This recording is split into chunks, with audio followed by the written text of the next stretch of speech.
Welcome to my vlog. So yun nga, yung unang step natin, nakuha lang muna natin yung patatas at mais dito sa may spread.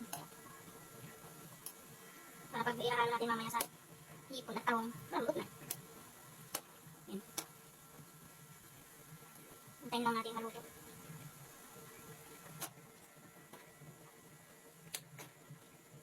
Habang naantay natin ito, ito naman, nilins lang natin siya.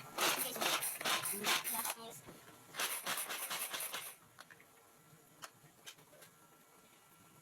Yan guys, so tapos na yung ating gulay. Ito naman yung hipon. Sunod natin ang hipon.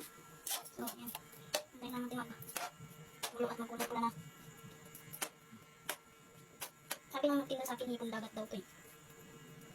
Ni Ate Vivian. Shout out Ate Vivian. Lucana Mat. Sariwa yung mga tinda niyang isda. Hipon ako mga ganyan. Yan, santayin lang natin. Tapos maya, sunod natin yung tahong. Yan siya guys. Basta natin pakulan, sunod natin yung tahong. Yan. Ang sino tahong.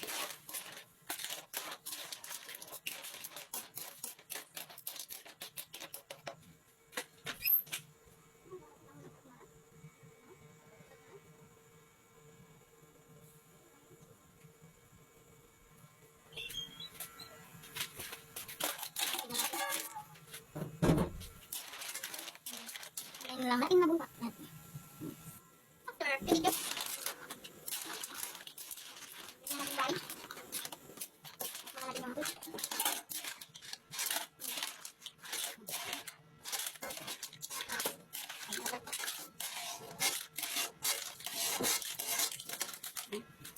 Next step, magigisa tayo.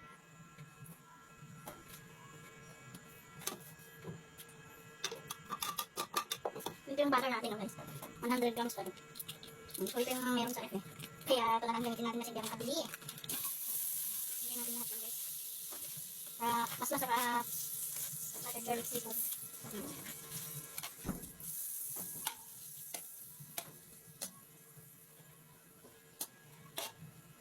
Tapos ito yung bawang natin. O diba? Balik. Sige natin lahat yun. Dalawang ulo ng bawang. Kaya mas masarap. Wow, daming bawang. Ayun guys, kung gusto nyo luto ng masarap eh, kasama talaga dun yung pasensya. Kailangan mga pasensya sa ginagawa mo kasi may mga times na pag nagluluto tayo, may mga trabaho talaga. Kaya nito, ay, magtrabaho. Babalat ka ng bawang, babalat ka ng mga patatas, tapos yung hipon, kailangan linisin mo talaga para hindi siya malansa. Yung hipon, tinanggalan ko yan ng ano eh. Yan o. Linis ko. Linis ko may yan guys. So yan. Ito, pa-browning lang natin ng kaunti yung bawang. Saka natin ilagay yung mga seafoods natin. Yan guys, ito naman nakikita. Ilagay ko yung mais ka mga kulay.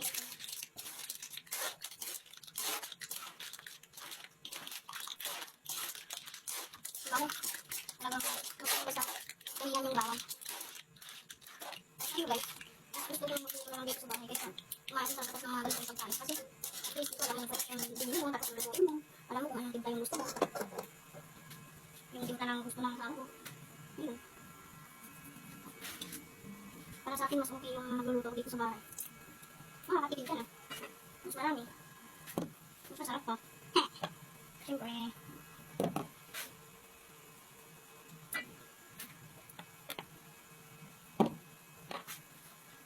Ayan.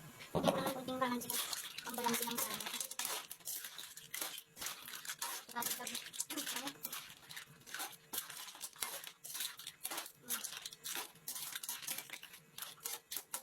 Ayan guys. Wow, laki. Wow, laki. Ang dalang hindi sa akin ng tibibyan ha. Ayan guys, tapos na. Happy lunch.